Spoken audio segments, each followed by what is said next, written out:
Hello, friends. My name is Steve, and we are here today to talk the Judging Eye, chapters 5 through 9, doing 4 chapters at a time. It's my first time reading the Aspect Emperor series, and I am here today with Katerina and Daniel.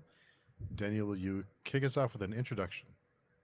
I'm Daniel, and I am having a good time reading this series with Steve, who has never read it, and Katerina, who we're going to catch up to in the next month or two. And I have read far more than them, but not as far as I should. And I'm Katerina. As Daniel said, I've read The Judging Eye once before. Um, and I am dreading the moment where I'm in the same position as Steve, completely oblivious to everything that's happening or going to happen. But I think The Judging Eye I would say it's one of my favorite books in the series. It is very slow. Like it moves at a slow pace, but it keeps moving. Like there's always something happening, something pushing it forward, which is something I appreciate about the book. Hmm. I'm glad you said that because I felt like I think the first 4 chapters,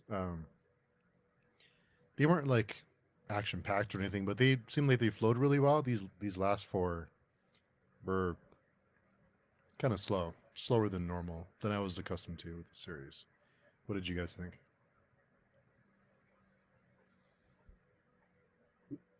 We've been kind of at a standstill the last 4 chapters, it seems like,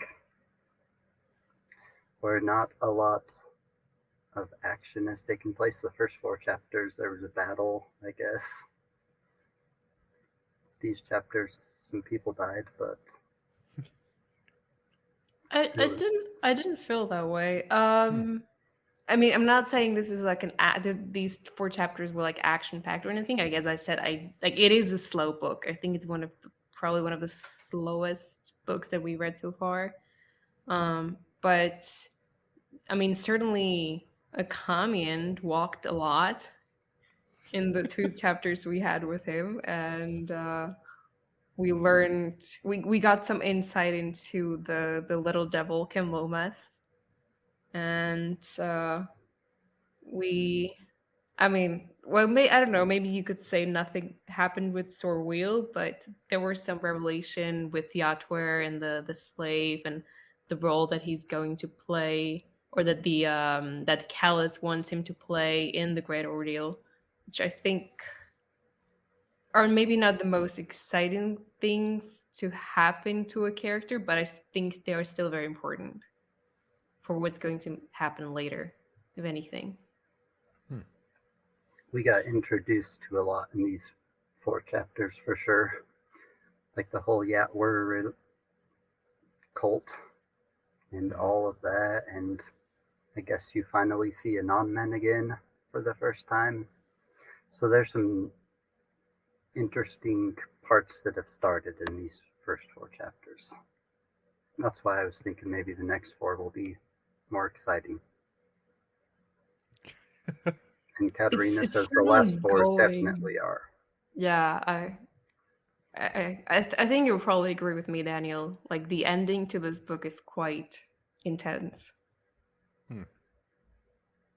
But I don't want to get your expectations too high, Steve. Like, you know, so that you're not disappointed when we finish this book. No, it does feel like we're kind of building up to something, kind of like bringing people in. And uh, Kalomas was, is that, excuse me, that's how you pronounce his name. Um, Who knows? yeah, Kel. Just call him Cal. Kel. No, Kel and Uh, Sammy. Cal and Sammy. Cal encouraging Sammy to. He was like doing a handstand on the balcony or on like the railing, and he of course he falls to his death, and that whole that whole section was pretty dark. But I mean, I guess what can you expect from an offspring of Kellus without the training and the the attention that someone like that would need to hone their skills and to, I don't want to see Kellis abuses them, but to not to I guess maybe not even use them responsibly, but just a child with those kind of abilities is I mean, how what would they do? What would a child do with those kind of that kind of outlook or that kind of mindset? Yes, but then I don't think you see the other children going around and killing their siblings by putting olive oil on the railing. And I don't think well, we don't know, but it doesn't seem like any of the other siblings are hearing a voice that's telling them to basically isolate their mother and kill or remove everyone who might threaten their relationship. Her only love remaining after. Yeah, he's a interesting little kid, that neglected Dunyan. Mm.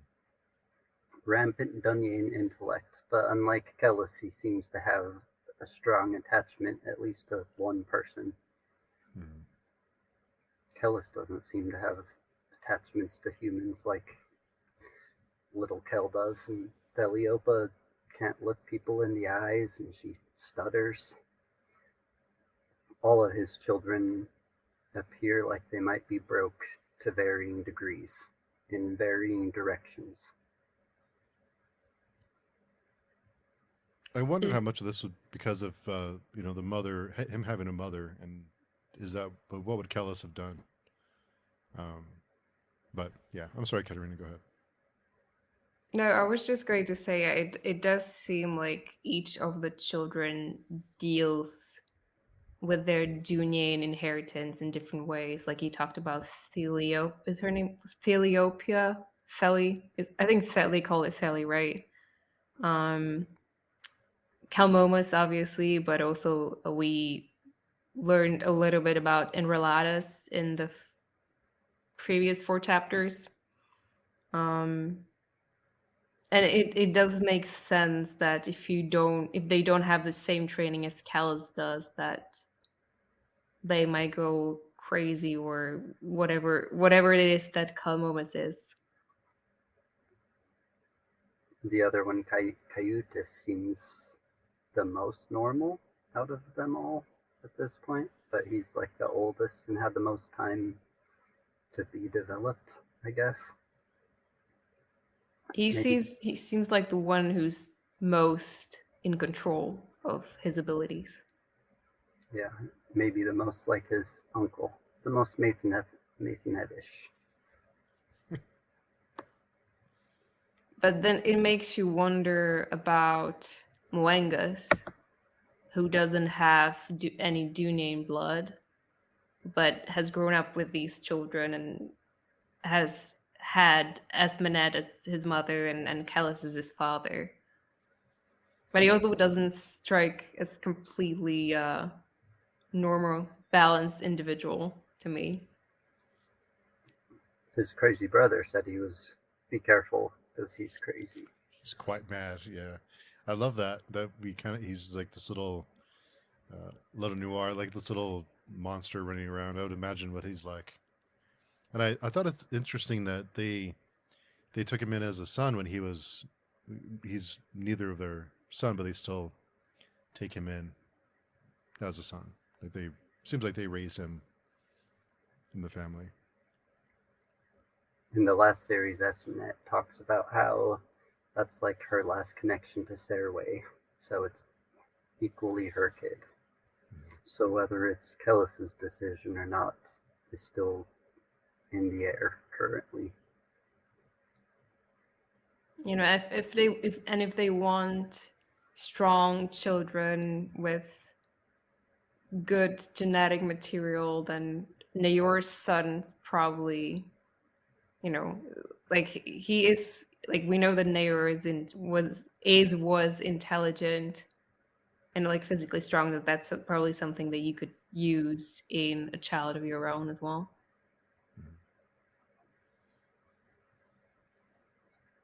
Something tells me many of those children won't make it. I don't know. I mean, what would a little Kellis do? I mean, how much damage can a little Kellis, without the training and control, what would they do to everyone else around them? And can they be stopped? Who knows? Who knows? To what degree is Sammy dead currently? Do I either of you guys have a guess? I wondered that because it didn't. I have a hard time believing that would kill him. Maybe not forever, but yeah, I wasn't sure about that. If that was really the end, because with Kellis on the Grid Ordeal, he may know something that Espenet doesn't know about how much damage they can take or kind of what they can endure physically. So maybe there's something that can be done for him or something that will just happen naturally for him. May not have seen the last of him. I guess it depends. Is Sammy the body of Sammy, or is he the voice that Kalmomas is hearing? That was my metaphysical question right there. Oh. To what degree is Sammy really dead?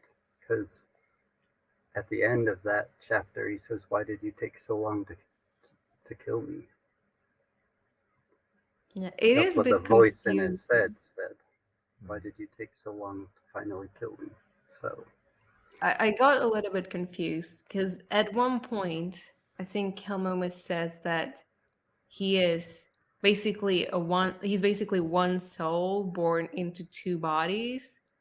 But then he is Kalmumas and he's hearing Sammy's voice. So it seems like there are two souls or two consciousnesses inside Kalmumas. So I wonder which it is, and I don't really have any idea. Guess we'll find out. I hope so. I'm very Hope so. curious. the part where they like stared into each other's eyes forever until the guy finally broke him of it kind of makes it sound like they're conjoined twins, but not conjoined in the physical way, maybe. So here's another question. Do conjoined twins have two souls or one soul? In real life, in this world, does it matter where they're conjoined at? Does that separate the soul? If they're not conjoined at the brain and they have two separate thinking brains, is that two souls? I don't know the answers. Just strange questions.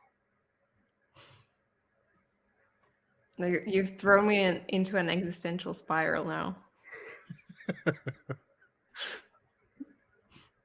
Am I one person? Was I maybe two people at one point? I don't know.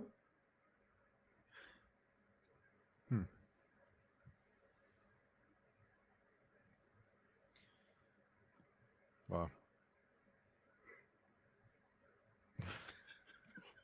And then we also met Setma Nanafari. What did you think of her? Nanafari? That's the cult woman in the cult, right? Yeah, I think they call her like the priestess mother or the... What is it? She's got a couple names. I'm not sure exactly, but she's the actual leader of the cult of Yatwer, right? Yes. Yeah, the title that's like been banned. She's the Mother Supreme. Yeah. And the Shrai had like removed that title 16 years ago, and they did it in secret, it said. Yeah, makes sense. It's the Mother Supreme. So Yethway that's I had to check the index, but the appendix, but that's was it like nature and fertility? Is that their kind of their cult, their belief system? Yeah, the goddess of earth and fertility, Earth and fertility. Right. I favored think by slaves and menial workers, meaning that the most followers, since the upper class is fewer and the lower class is more.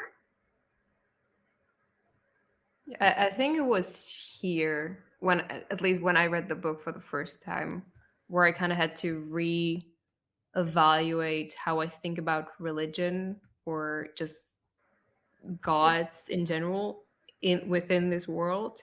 Because up until that point, and I think I've talked about it before, but up until then, I just assumed that the gods weren't real. I wasn't even sure if the god, the one solitary god, was real. It seemed, because I think in the Prince of Nothing, it just seems like religion is just a pretense that people use to get power. Like was very little evidence for me to believe that the gods existed and they actually played a role in the world. And I don't think they don't even mention the 100 gods very often anyway. So it wasn't until we met the Mother Supreme that I realized that the gods probably exist, and they have large following in this world, and they seem to have some influence over the events that take place. I think this is where we see actual religious people, whereas the first three books, Mayfinet was Kellis's uncle, and he had overthrown or he was Kellis's brother's half brother, Half. right? And he had overthrown the church for Dunyan ends, so it makes it appear like maybe religion just is a tool. But they do talk about the outside, and definitely, according to sorcerers, you can be damned, and it's a real thing. And seeing the mark is somehow part of it. But until Yatwer makes that girl just walk into the ether, there's no actual proof of gods, at least to me, up till this point. But when a girl disappears like a pitcher into the void, then it seemed like even all the cultists' followers, that's like the first time they actually believed in the mother that they worshipped. And this is the first mention in the series of the White Luck Warrior, right? I don't think and I know the title, I've heard of the title before, but I think this is the first time they mentioned it in the books. Yeah, even of white luck being like the opposite, like the religious counter to luck. Yeah, I didn't quite understand. It's like what exactly is white luck supposed to mean? Like how is it different from normal regular luck? Normal, regular luck is not dependent on God's intervention. What white luck would be like in the Malazan, when they choose someone to manipulate to their ends or make them do something. But it doesn't occur all at once. It says it happens over time. I see.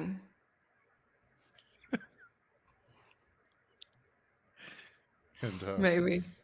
maybe, yeah, I was a little bit confused with the White Luck Warrior, if that was a person or if that was someone who's chosen. Because it on page 119, tell them the White Luck turns against their glorious aspect emperor. Tell them the mother sends her son, or that would see them dead. So I wasn't sure if it was a person who's like, is, someone who's chosen, or if that's like a deity of some kind.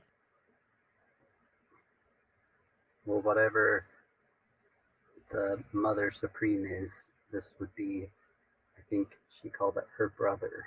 So the brother of Patsuma Nanafuri. In what sense? Who knows? Yeah, the way I think about it is that white luck is a concept that exists, but then you can sort of you can use a person to make it real. Or, like maybe the gods can use someone as a vessel. Or something. We don't know exactly what the gods are capable of yet here. They're only referred to in numerous vague ways. I feel like they said everyone is a piece of, like, the mirror of God, a broken fragment of God's eyes. But then also they say that God is blind to Kellis, so that might be why that he's trying to kill him right now, because he just doesn't understand. So God's abilities, or the 100 gods' abilities, is still an unknown variable. There's also mentioned, I think it was Mathanet, or I think it was Mathanet, who said the 100 could be at war with God. So there could be... Which is interesting because I think, according to the Inarithi faith, the 100 gods are like aspects of the single god, if I understood it correctly. So how could the god be at war with him or themselves? What if one of those gods was the one god's jealousy, and another one was God's, like, opposite of jealousy? Wouldn't they be at war with each other? Basically, what I'm saying is we're all at war with each other in our own heads all day long. So what makes God different? Yeah, well, we've met a couple of, well, we have not met any gods, but we've heard about a couple of gods, right? So we've heard about, I think, fortune, war, Gilgal. There's the what was the goddess that Enrao worshipped? It's like Oinkis or something. I think it was something like that. I think Momus is the god of seas or something like that. But Yatwer seems to be the most powerful that we've met so far. Largely, probably because she has such a huge following.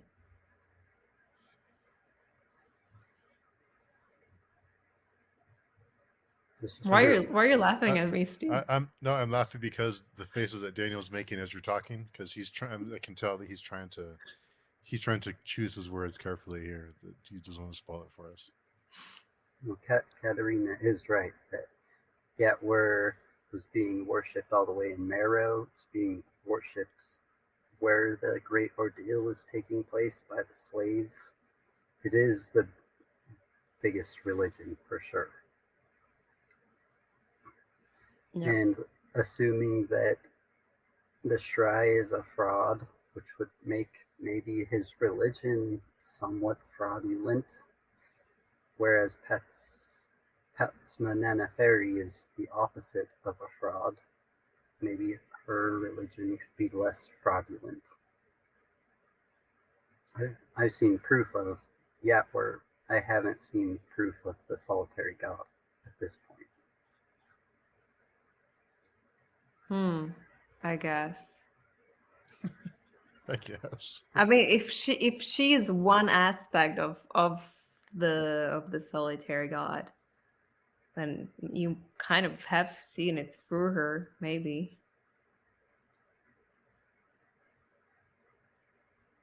But then, the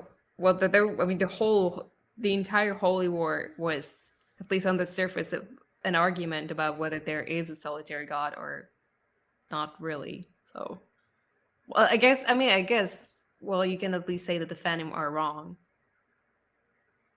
because they I think they say that there is only the solitary god, and that I don't know if they believe that the other gods, they don't exist, or if you just shouldn't they should not be worshipped. But it seems to me like the Enrithi at least got parts of it right.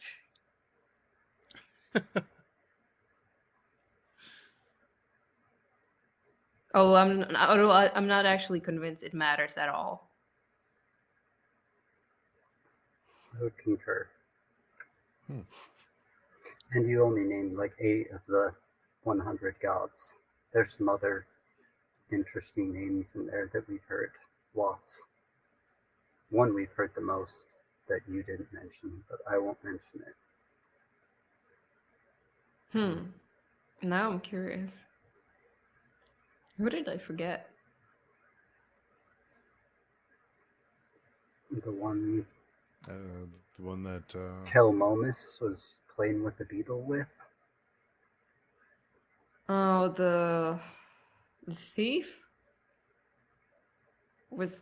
I think he called him the four horned brother or something.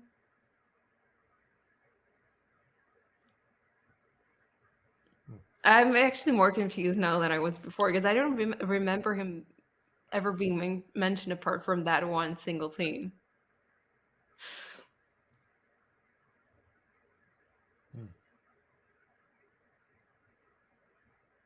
We'll see. We'll see what's going on. Okay, I'll have to pay attention. yeah. Okay, yeah, I'm wondering now too. Also, Saswatha becomes a Kamian during one of their sequences, and Kamian is referred to as a prophet of the past, which I thought was pretty fitting for him. What did you both think of the couple of chapters we had with the Kamian, the Kamian?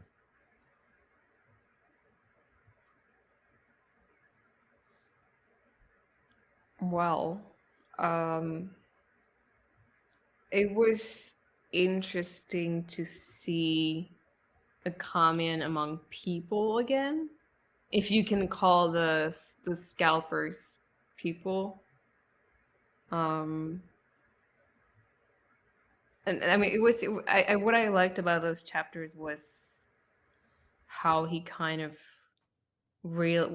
kind of realizing how much he missed the human contact. Like, it took him a while to get used to being around people anymore, but also like he kind of realizes towards the end that he doesn't like he's changed. Like, he does not care about people anymore, at least not as much as he did during the first Holy War. I think there's like one part where he's thinking about all these men that he has just hired to join him on the adventure to find the coffers, and then he's basically saying, he says something like he doesn't care how many of them will die as long as he gets to Ishwal. And I'm not sure that that's something that I don't think that's something that the Akamian we knew 20 years ago would have said.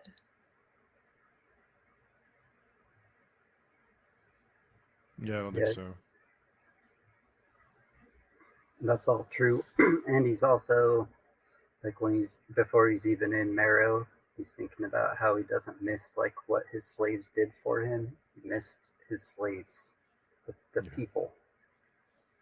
I still find it peculiar that he's this hermit, but he also has slaves. You know? I think it was a family, right? Or like a certain circle of people that he had? Is that? Yeah, it was a family. I think he started out with the man. I don't remember his name.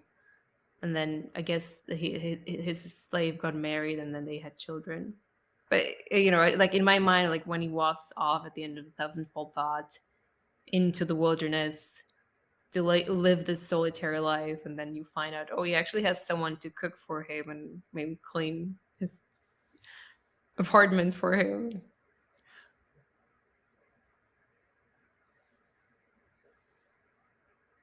Yeah, that's true. It was an interesting 20 years for Akemi, and I don't think anyone who read the first series was expecting his next 20 years to go like they went. And I kind of thought he had bought another slave for his first slave, and then they got married and started having kids, and now it's just like his kind of second family. He calls them his slaves still, but they're not really his slaves. Maybe not. Maybe you're right. Yeah, I don't know. Maybe he did purchase the wife for him, but from what I remembered, I think they just met somewhere and got married. But I might be wrong. I don't actually remember the details of that relationship. Regardless, she just gave him a house. He said he's never coming back. That's so true. He didn't keep his slaves. He let them all go. Maybe he's feeding them to the wolves, like Mara was feeding her horse to the wolves.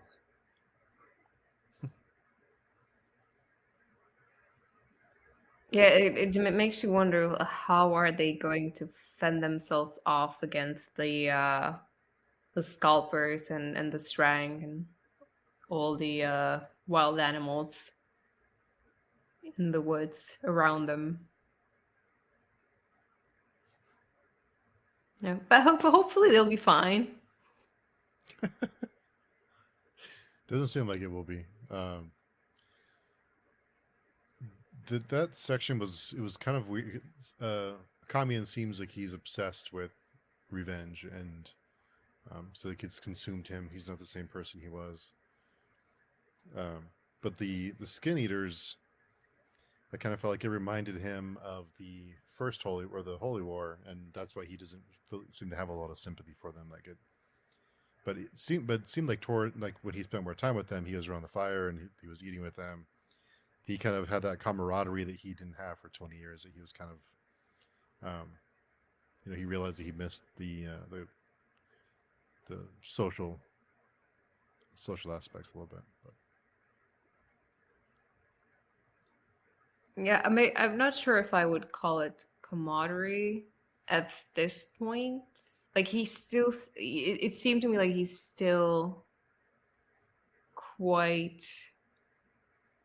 I don't think he trusts them.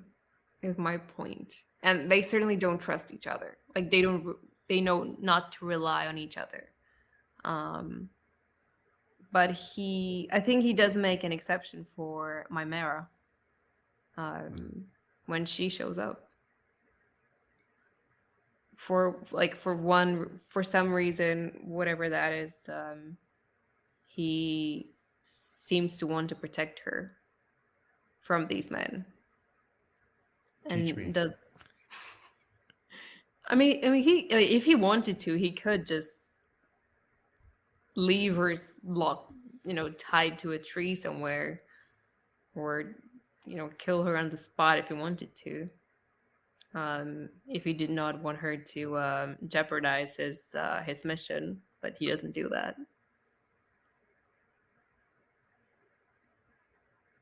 I kind of think even at one point he was coming to like the bitten. I think that's what they were called, the other group that's with the skin eaters. And at the same time, he knows he like basically put all of these people to death for a lie, so can't be friends with them. Otherwise, he'll betray himself, kind of, if that makes sense. Because he's kind of a weeper, just like Nair.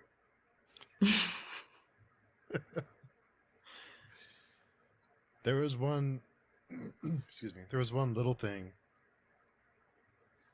I don't know if this is anything, but when when the skinnier when the one of the skin eaters was introducing himself, he said, "My name is Sarl," and Akamian interrupted him, and kind of wanted to get down to business. And from there on, he's referred to as Sarl, Sarl, but I think there's more to that name because he interrupted him when he was speaking. So he didn't get to finish saying his name. He's never referred to as anyone else, any of the people, or ever refer to him. But whenever we hear Akamian's, whenever Akamian thinks about it, it's always Sarl. There's more to that name. A little too close to Sarcellus for me. I didn't catch that little detail, so I'm curious to see if you're right or not. It may be nothing, but a little peculiar. He definitely is a character. Mhm. What did you what was your impression of the captain, and what did you think of our, well, it's not the first non-man that we've met, but probably the one we've spent the longest time with so far. So what did you think about these two people? I think they probably know more than Kamian thinks they do, and I think they both think they're kind of getting over on each other, but they're they both have their own ideas. Did you catch what they call the captain, or like what his nickname is? I didn't. He got it from Kellis, directly from Kellis. I'm not sure we've learned that yet. Have we? It said he Okay. was named that by the Aspect Emperor. So. Oh yeah, it does say that. Okay. Yeah. Iron Soul. And they call him Iron Soul, which incidentally is also the man. Well, there's also a man in the prologue who was referred to as Iron Soul. In the who is prologue of also the a darkness. sculptor. Yeah. Oh. That prologue, I'm telling you. Yeah, maybe we should go back and reread the prologue again.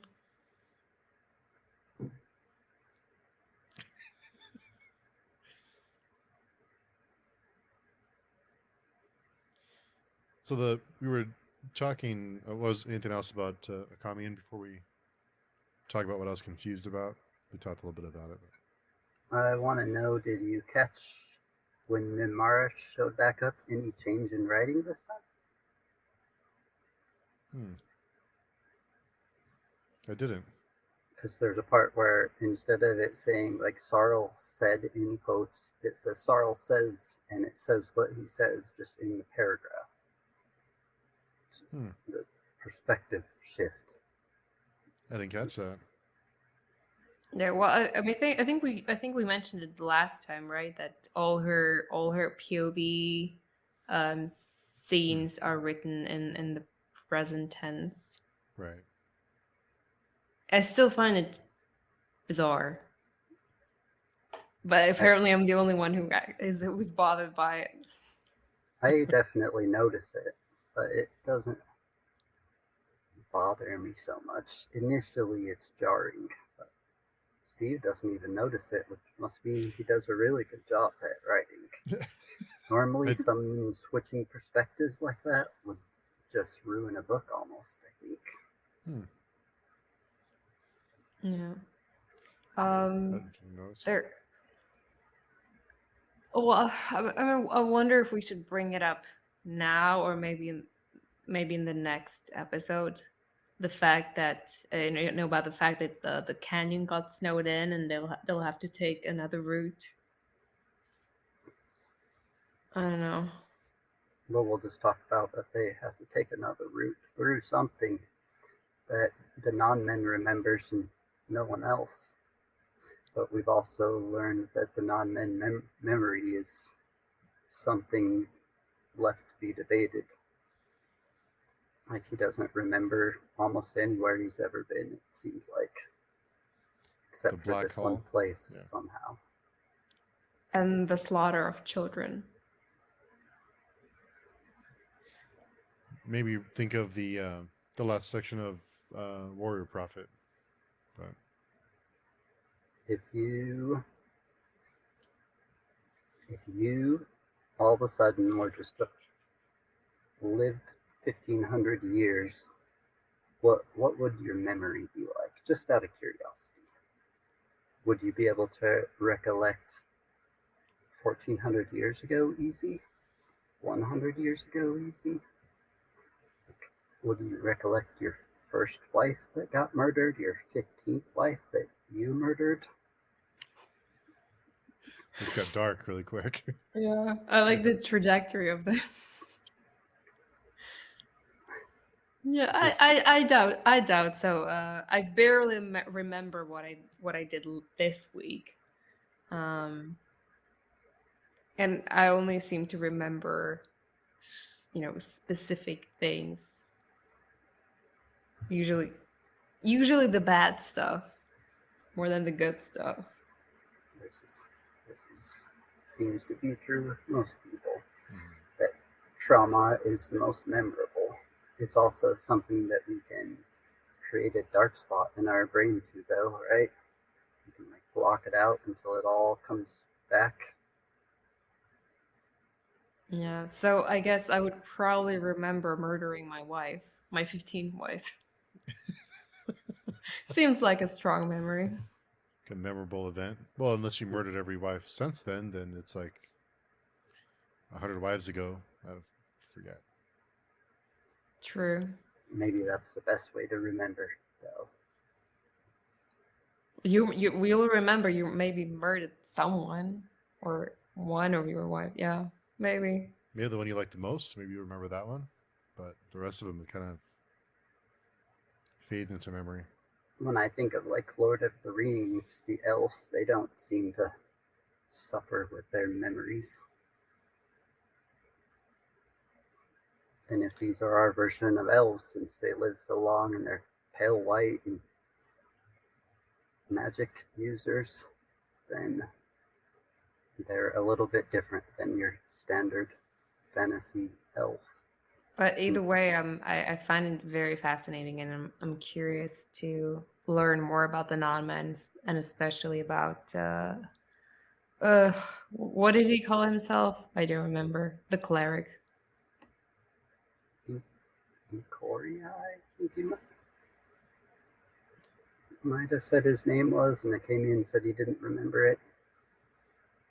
Yeah, maybe something like incorporeal or incarial. Yeah, I got it mixed up with the Inquiry. Yeah, me too. Incarial might be right. But how many names did Mathnet have when he died? He had at least two that we know, or I mean, Moingus had at least two names that we know of, right? How old does someone who's 1,500 years, like how many names might they have? Yeah, probably more than one. Lord Cassader seems like he might have more names than that in Iron Soul, but who knows yet? He seems like a menacing figure. I'm scared of him. Like just like knowing that he's present, and I get goosebumps. He's he just gives this vibe of like incredibly cruel, someone who's incredibly cruel and completely lacking compassion and would kill you in a wink of eye and just wouldn't care. Somewhere it said for a man to like have a non-men magi under him is rare, and it means that somehow he's special. It takes more than a man to control a non-men magi. And Casoder seems to have cleric like under him. Yeah.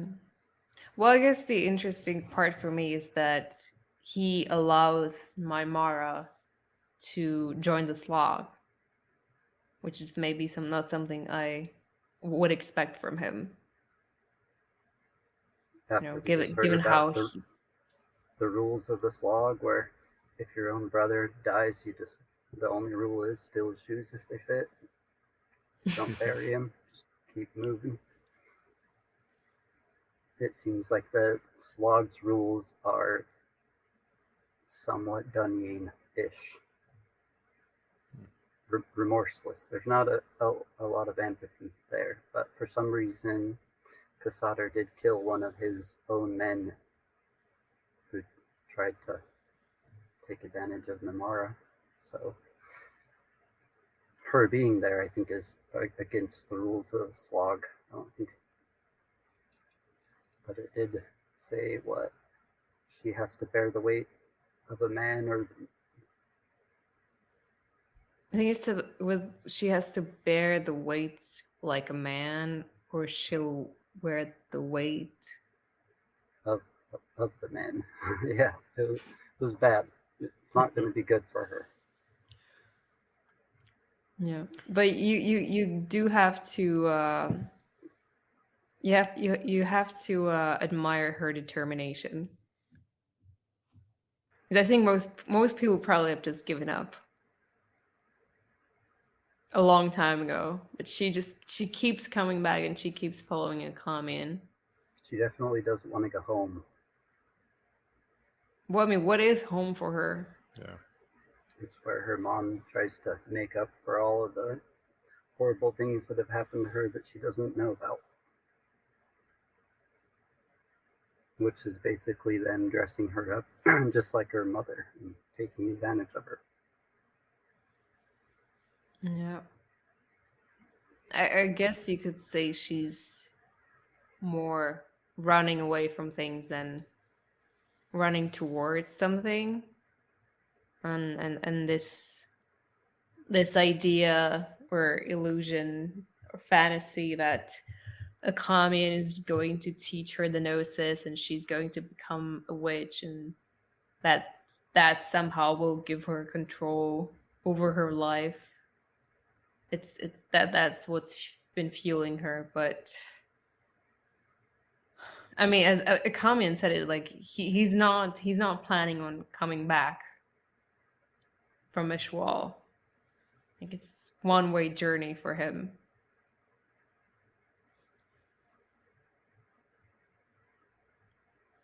I mean, I would you think want to go live with them, with family Kellis? And I bet it's really cozy holidays and with all those kids running around. And where else does she have to go? Yeah. if I lived in this world and I walked one direction for a year, I probably would never walk back. A year of walking sounds like more than I want to do. And then to do it twice, just to go back to the same place you were, seems crazy. They called it what? A slog is like 1/10 of this. This is 10 times a normal slog to the Scalpoi. Did anyone else pick up some Lord of the Rings vibes from that whole? We have to take a different route through the Black Hall. Where a Yeah, dragon okay, so you hides. did pick up on it. I wasn't sure if we were gonna bring it up, but yeah, totally. It could get more or less Lord of the Rings vibe in the next couple hundred pages. I definitely feel like this book is written different, less like revelation and more like a happening story. The first series was like scripture, like revelation. It was happening, but the way it was written was like it had already happened almost. Where in this book, there's lots more detail of the travel and of the surroundings and less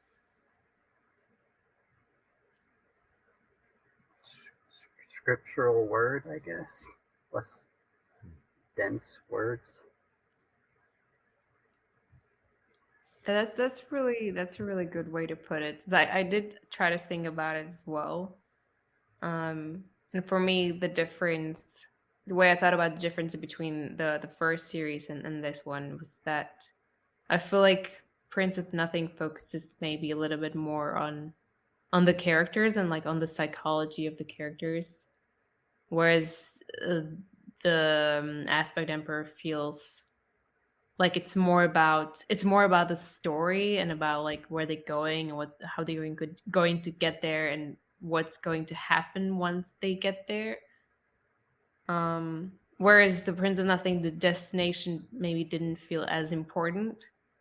But what you said about like it being revelation and it being more about like revelations in the first trilogy and about sort of things that might have already happened, and this being more about things happening that actually that explains a lot better than what I thought of. So I really like that comparison. Yeah, this is all new, so it's written like it's happening more. So I'm not sure if I missed something, which happens often, but the storks I was a little bit confused about. Because they had some like some cattle or some sheep that were following for food, and they would have to go out and hunt game because they didn't have enough of it. But why not just kill some of those storks and have that as a food source? That's what I was confused. But I probably missed something, and it's frustrating me. But the cattle are north of them right now. They just sent the cattle into the wild green yonder, and they're not having to spread out for food yet. But it talked about at some point they're going to run out of all these cattle, and their food lines are going to run out, and they're going to have to spread out looking for food, and that might be what dooms the Holy War. So the less looking for food, the better off they might be. Also, the storks are sacred for the Sakarpi, and Kellis wants to get the city of Sakarpas on his side. So by eating all their sacred birds, you would probably piss them off. So you might not want to do that. But I mean, have you ever seen a stork? I don't think there's much meat on a stork anyway. it's something. I shot a squirrel when I was a kid, and my dad made me eat it. So What? there's meat on all animals, big and small. Well, I mean, it's if you're hungry, yeah, sure, okay. Well, I really like the stork, so I would be very sad if they decided. But it was one of the funniest. I think that was the one moment where I laughed during these chapters. I think where they mentioned there was I think it was a Canine person who like he killed like a couple of the storks and then used the feather to make pillows.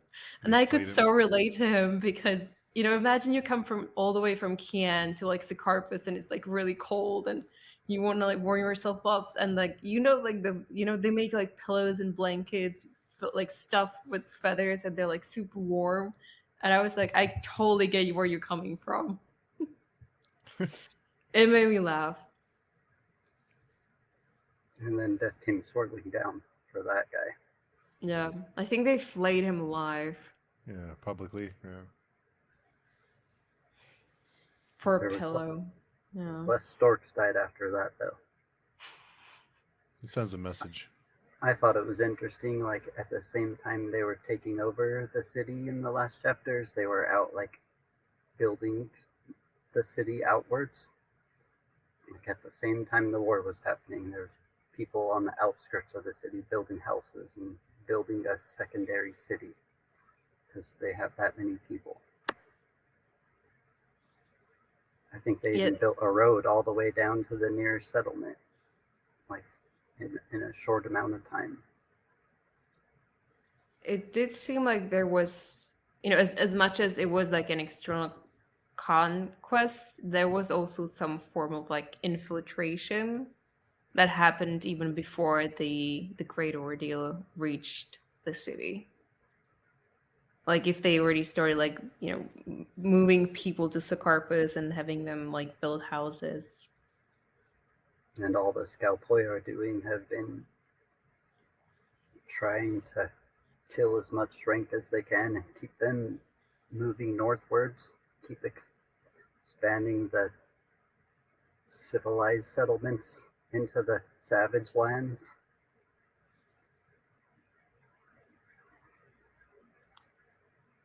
It's a lot of logistics.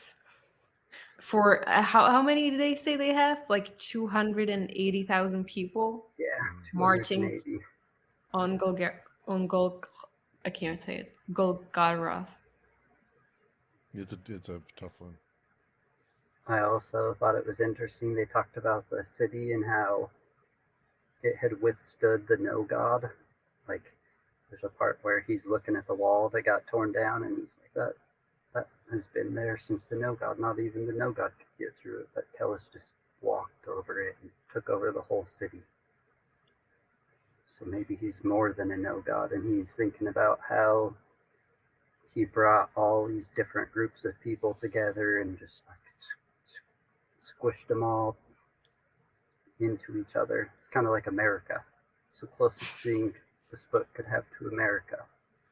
People of all different races, all just together for one purpose. So what is the American equivalent of Kellis? Oof. I don't know. We It's a have tough we haven't hit that yet. I'll tell you when America gets destroyed who it was though, if I'm still alive. Okay. Sounds good. Not that I'm wishing for you to get destroyed, of course. I would say Nikola Tesla, but he was mostly just weird, not so much socially powerful. Well, he also created light. It's true. But he was in love, though. He loved a bird. I don't know if Kellis is capable of love. Well, he saved the stork, so that's something. So the Great Ordeal and the Greater, and I know we didn't. I don't want to read another whole book about gathering the Great Ordeal again because we already did that with the Holy War, but it seems kind of like doesn't have the same impact as the Holy War did for me anyway. Doesn't seem as like big and epic and like meaningful just because we're in the middle of it now, or we're about to head into the frontiers, beyond the frontiers of man. But something's about to happen, hopefully. Sorry, go ahead.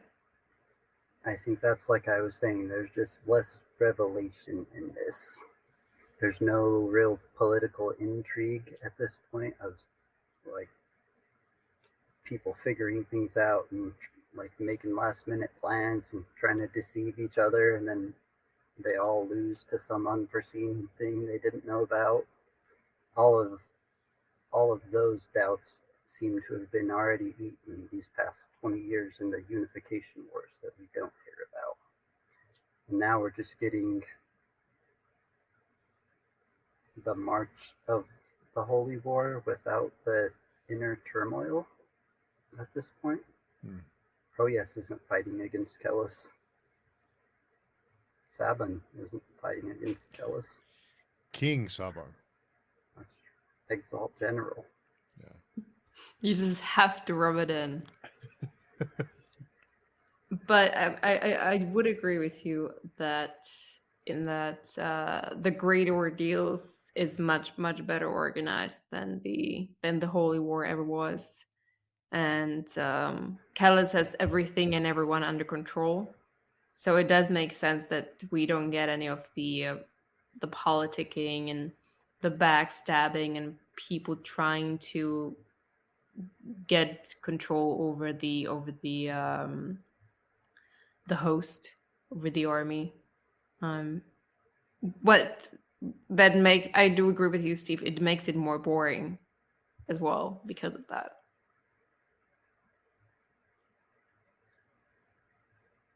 I think the boringness might be going away soon.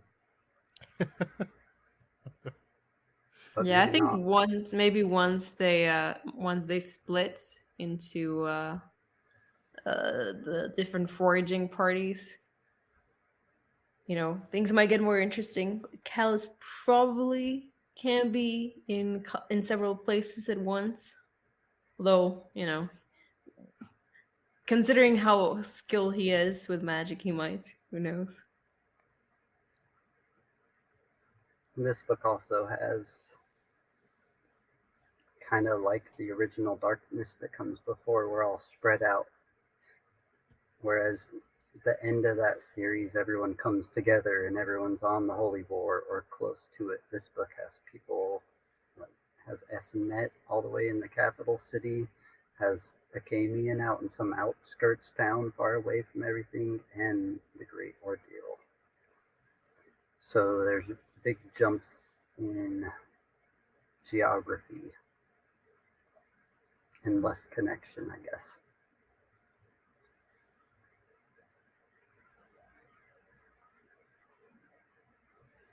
We didn't talk about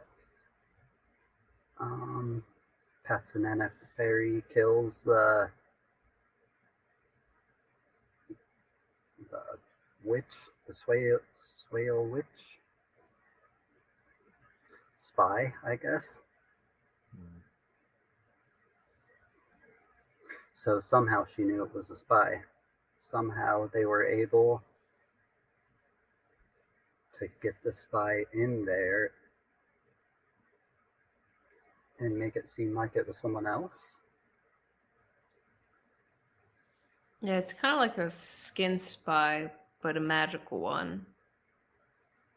Which had only been done once, right? When they mandate caught the guy. When the mandate caught the skin spy, he was a mandate schoolman, so he knew magic and he could use it. But they said he was like a freak. They could never replicate him. That's right. Yeah. Yeah, but I just assumed that this woman, was sent there by the Empire, by Esmaneth, just to spy on the Yatwer cult. I don't think they were sent by the consult, or am I wrong? No, judging by the talk that Essenet was having with the Shry when the little kids were playing at the peak of the whatever, they were talking about how they had their informant get caught and what they should do about it. So it appears like it was one of theirs. Yeah. There's also a connection between Yatwer and Sorwil. Sorwil gets his new slave gifted to him by Cayutas. Yeah.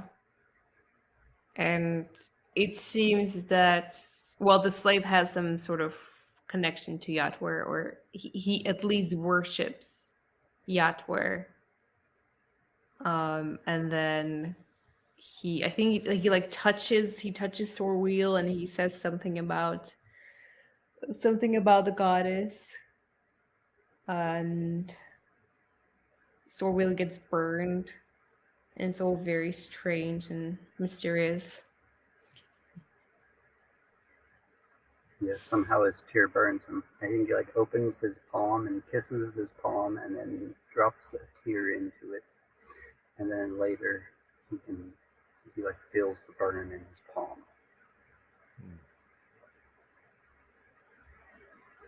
And he says something to him in Shake, I think, at the very end. War. This is war. Which is surprising because I think Yatwer is the opposite of war. Like like she's the goddess of giving, whereas war, I guess, would be all about like taking. But we did just find out that Katerina is going to war. She basically like declared war against the Aspect Emperor. Yeah, but she said her brother or her brother, I think, would take care of that. So it's not necessarily like she's going to war herself. Yeah, the god is going to war against Kellis. Or maybe Esme. Someone. The god is going to war against what they consider to be too powerful. Well, I guess we'll see. We haven't got anything except a tear that burned and some lady that walked into the ether and disappeared. Yeah.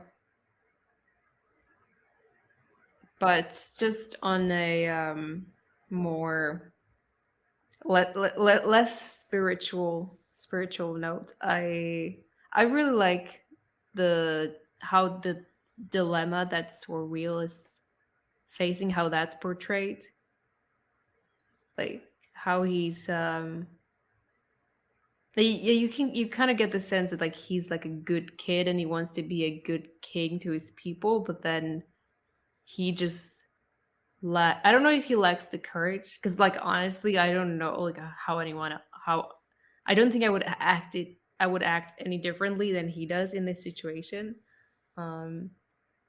But he doesn't have the courage and he doesn't have the means to resist to the Aspect Emperor, and it's kind of killing him inside to that know that he kind of has to bear this shame in front of all his people and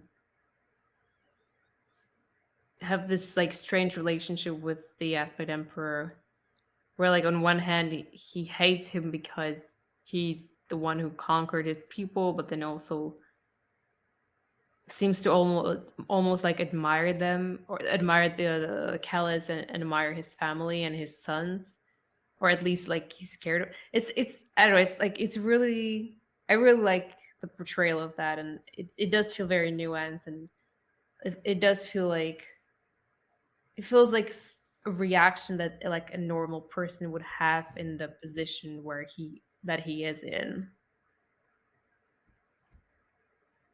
A kid. He's one of the kid perspectives we get.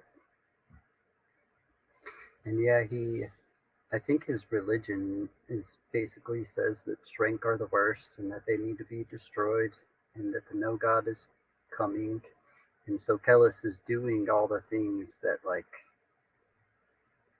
their gods would want him to do. So part of him thinks that maybe like he is the good guy, but then he also remembers the times when he's thinking about believing Kellis the most. He remembers what his dad said, that he's a Sifring, came to ruin the world, and he's the only person that can stop him somehow. And he has no idea how.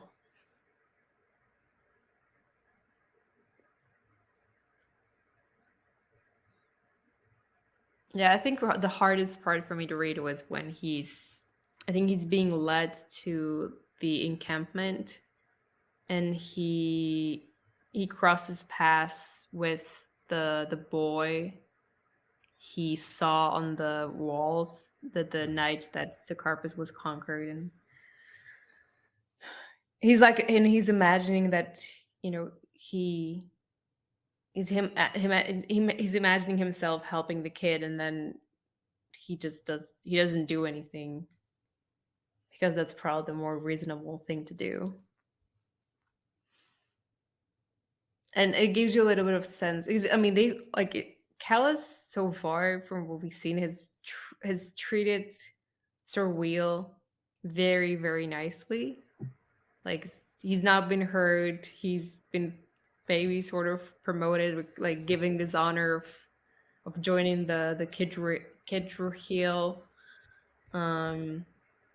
So like you have like at least I had this like idea that they're just treating everyone in Sakarpas really nicely, and then you'll see this kid that obviously has been tortured, and who knows what else they did to him. So it puts things in a perspective.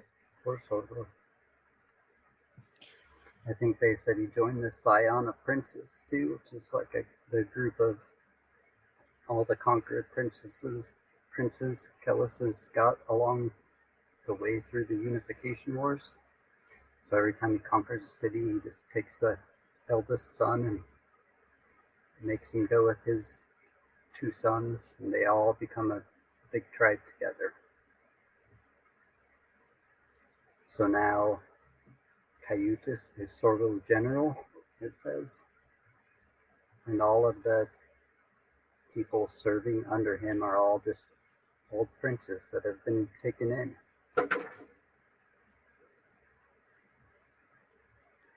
Yeah, it seems like maybe not the safest thing to do. Put all your enemies into one one body of soldiers, and like I don't know. Well, I guess we'll see. We'll probably get to know some of them in the next couple of chapters. We'll see. We have got a lot of new characters in these first 200 pages. We got the Scan Eaters, the Bitten, the Yatwer religion, all of Kellis's offspring, whatever they are. Whatever they are. Yeah, I do want to know.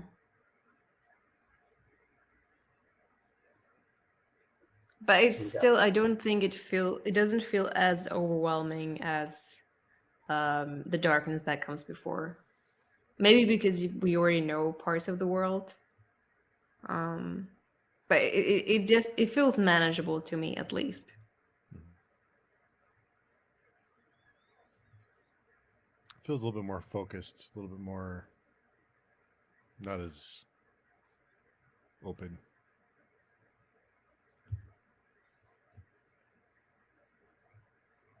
Was it dark at all to you, these chapters, Steve? Well, the oil on the hand on the balcony was pretty dark. Other than that, not too bad. I mean, by this series standards, anyway, wasn't too bad. I remember the part. I think Akamian's dreaming of when Saglash gets sacked, and it's talking about how like parents were just throwing their kids off the walls or slitting their throats. Yeah. Right before they go to war, they just have to kill all their kids so they're not at the mercy of the shrink, because whatever they do would be worse. Yeah. What I remember from that sequence is the dragon. Raccoon. Yeah, is he? I think is he like one of the? Yeah, I think he gets mentioned by a name, but I forgot the name. But this is like huge dragon, sort of in front of, just sort of in the air, suspended midair, in front of Siswath, I think. Thought it was pretty cool. And then we got rumors of a living dragon. He said black halls. And that's why everyone dies, but Sarl doesn't seem to think so. Yeah, and the cleric seems to think that he remembers the way. Because I don't know if I would be as brave as. Uh-oh. Oh, we lost Katerina. There was two Katerinas here for a second. Well, I guess that was my One soul. one soul, two bodies. Yeah. Or two bodies, one soul, maybe. I don't know. Yeah, I guess there's something wrong with my Wi-Fi. You were Anything else? talking about the black halls and The dragon? Cleric's memory going into them. You wouldn't trust it. Yeah. Yeah, probably wouldn't trust that he remembers the way through some kind of a complex after having not been there for like 2000 years or something. That and killing wives just gets all mixed in and you forget what's happened. You know, between killing wives and remembering directions, I have a guess about which one is more memorable.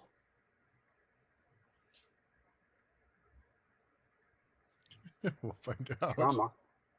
We'll see how traumatic his being a prisoner of his cousins was. Maybe if it's traumatic enough, he'll remember. Yeah, well, we'll have to hope. It doesn't seem like they have any other option. Anyway, and Kamian does not have time to waste. Although I will say one thing. I'm not like they make this big deal out of avoiding crossing the three seas. I mean, like the three seas big enough. I'm sure like no one would notice a company of like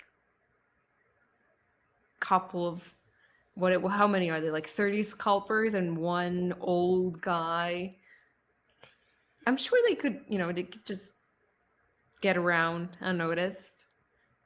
I don't know if there's actually any need to go around the mountains and then, well, that's just like one of my little complaints. I think he's probably afraid of Callus somehow finding out that he's there or he's in the area. Yeah, but I mean, Kellett's not in the three seas. Like he's already left with the ordeal, and the ordeal will be marching in front of them.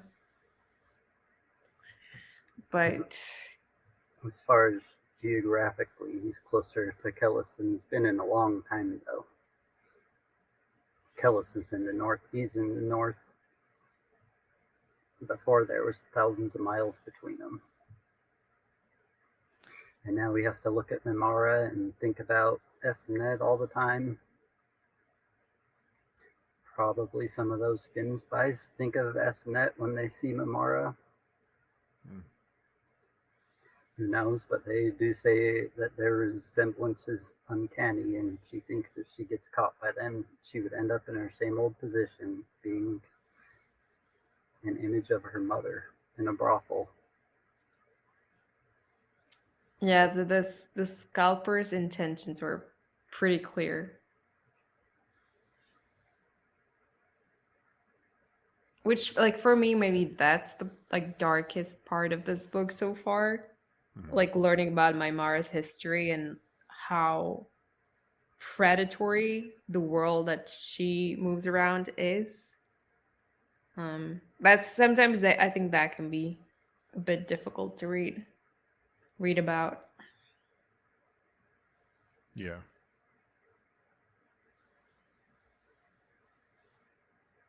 The dead children are fine. No big deal. No. I don't care. No. The Kamian seems to think Mimara is like too better to be Esmed. She's broken. She seems more aggressive, or what, like, I'm trying to find the right words to describe her. Like, I guess Esmenet, at least when we meet her in the very first book, she seems sort of at peace with what she is. Like, she just accepts whatever hand the world has dealt to her. Whereas my Mara always seems to be, Still searching. yeah, she's not given up. She's always looking for something more than the nothing she has currently. She thinks that learning magic is going to fill all the voids in her. Well, I mean, we've already met other characters who think that doing one thing is going to solve all their lifelong problems. Usually doesn't work It's out too true. well. Almost every character in this book seems to have Yeah. thought they could solve some problem somehow, fill some void. And so they shove somebody else's eyeballs into their own, and it just doesn't work out. That was Yeah. great. Yeah, that was a great scene. Maybe not the word I would use, but I know what you mean. Memorable. Yeah.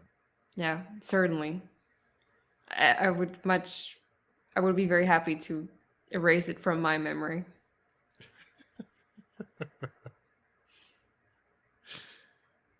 Anything else either of you can think of from these 4 chapters? We did have Essenet and Nathanet kind of debating whether Yatwer was real. And Nathanet seemed to say that he wasn't willing to write off the idea all the way. Then they got interrupted. Breaking bones. Olive oil and children. Yeah.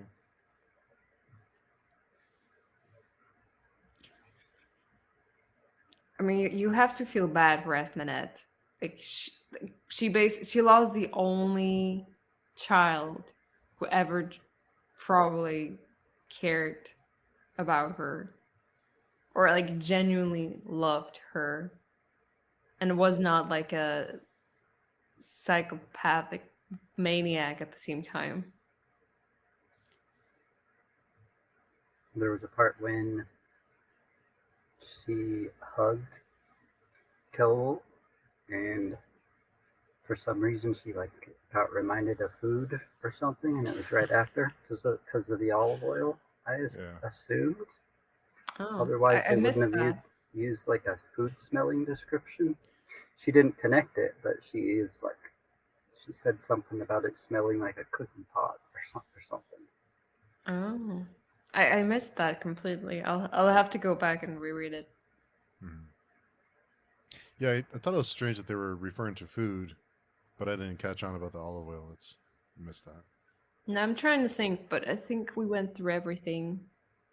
I think for me the most interesting part of it is probably what we learn about the Yatware and the cult and kind of how it seems to be like the sort of the philosophy of that particular faith seems to be so much in contrast of the philosophy of the people we met in the first series. You know, like the entire Holy War was all about like people taking or trying to, you know, get as much power or wealth, whatever, control. Whereas the Outwear seems to be all about like giving freely and not expecting anything in return, and sort of sheltering all those who are helpless and have nothing, have no agency. So I just find it to be like an interesting contrast to how I usually think about the world of Erwa and sort of like the overwhelming like philosophy that most people seem to follow in that world. Yeah, I've heard other people talk about like them not really showing the religious aspect, like actual religious devotion, but with the Yatwars, it seems to be actual religious devotion coming from like the poorest people. There's the scene where Patsuma, she is sitting there begging, and she's got her little like bucket or whatever it is.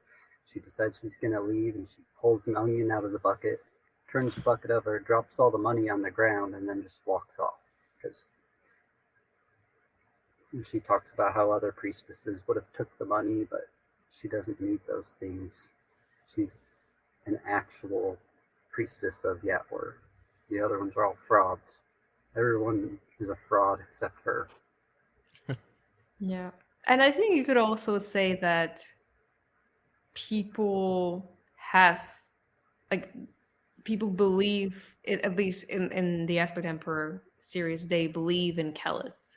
Like, there is genuine faith and devotion that people feel for him, for the Aspect Emperor, or the prophet that that he that he seems to be to them. Because we So got it's that like, scene where he was like flying above them when they all started chanting the same words, and it's all the different faiths like, chanting to Kellis as he floats over them. yeah. I mean, it's like, of course, like, it's deception on his part, but then I think that is like the purest belief that we get, purest faith that we get in this series. I'm trying to think if there's anything else we missed. The Yatwar believe in the outside the same as the Enrithi do, the same as all the other religions do. They refer to the outside when they're talking about when they uncovered that place they were, where all the urns are. It's where all their sisters are awaiting to return to the outside together. Yes, I still don't really understand what the outside is. Is it another arc? Well, in the first series, it talks about how the Ark came to this Earth because those people were fleeing the outside. What it That is, makes it who knows? even more confusing. No, but yeah, I think the arc exists in this world, meaning not the outside. So, but I mean, who knows? We'll see. We'll see. It will all become more clear, probably. Not ever crystal clear, but definitely more clear. Okay. Yeah, there was another funny moment where Sorwheel and his slave, they were like sleeping in their tent, and then someone, like some like soldier came and it was like just took a dump right behind their tent. I thought that Yeah. was pretty funny. They did too. They both thought it was hilarious, I guess. Yeah, the farting noises. Yeah. It's- But I mean, don't they have latrines? It seems strange that someone would just randomly decide to do it, do I'm trying to think of some like nice synonyms. defecate. Thank you. That sounds very educated. Um, No, just we've during this whole process we've been trying to find ways to describe certain things like coupling, and there's a few other ones. So good to get creative once in a while. I've been Yeah. walking in Vegas and seen it on the sidewalk. So there's people in this world that don't wait for latrines. They just go when they need to go. Yeah. Not even on a march. They just do it. I have one really dark memory from visiting Hollywood when I was a kid. And we were like on a tour bus, and I looked out, and the Hollywood sign was in the background, and there was a homeless guy that had his pants all the way down, and he would go all the way up, and he would jump into the air, and then he would like squat all the way down, and then he would go up and jump in the air and squat all the way down. It's like the weirdest thing I ever seen, but there's just shit in the sidewalk right under them with the Hollywood sign in the background. It was the last time I went to Hollywood. Oh my god. I mean that it's if I remember correctly, it's a pretty long climb to get to the sign.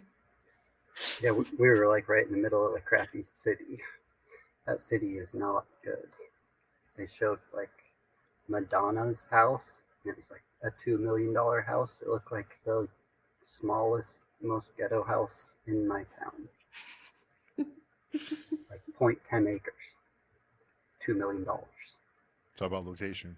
Yeah. Yeah, there's homeless people in the streets all over, but it's still all about location because they did have like a Versace store like a block away, so Priorities. it's a confusing place. It But is. even in this world, people will do bad things in the middle of the street while other people walk right by. So, in the middle of a great ordeal march, who knows? I guess they're lucky that you didn't come in their tent and do it. All bets are off. Yeah, I suppose you're right. I guess I would just expect more discipline from, the soldiers of the Great Ordeal. Mhm. But I guess there will still be exceptions and anomalies. I mean, there's only that many people that you can control. Even if you proclaim yourself to be a son of God and prophet and the sorcerer supreme of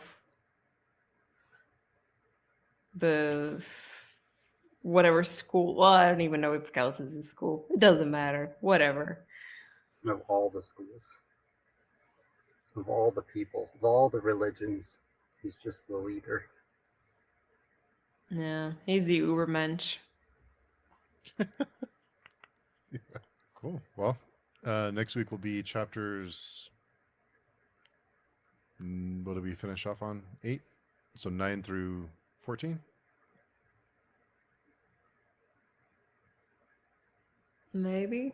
9 through 13. Through 13, right? Yeah, 313. Yeah, through 13. Well, it should be around 100 pages. I don't know. Yeah. Cool. Yeah. Every week I think, I don't know, there's a whole lot to talk about, and then we just. I was expecting to be done 40 minutes in, and here we are, double that. Here we are talking about defecating near the Hollywood sign in Hollywood. So. My childhood traumas. Yeah, that's right. So Daniel, if someone wants to get in touch with you, where's the best place to find you? You can just comment in this video or come find me on page chewing somewhere, which is seem to have been getting busier and busier as the days go on. So congratulations, Steve. Yeah. I can't even keep up with it anymore. It moves so fast. Oh, good. That's good to hear. And Katerina, where is the best place for people to find you and criticize your Instagram handle? Well, you can find me on Instagram at The Errand, which might be changing soon, depending on how I feel about the Seventh Malazan book once I finally get to it. And I'm also on the page chewing forum, so you can find me there and have a chat with me about these books or any other books. Cool. Another fun few chapters. Fun conversation as always. So we'll see everyone next week.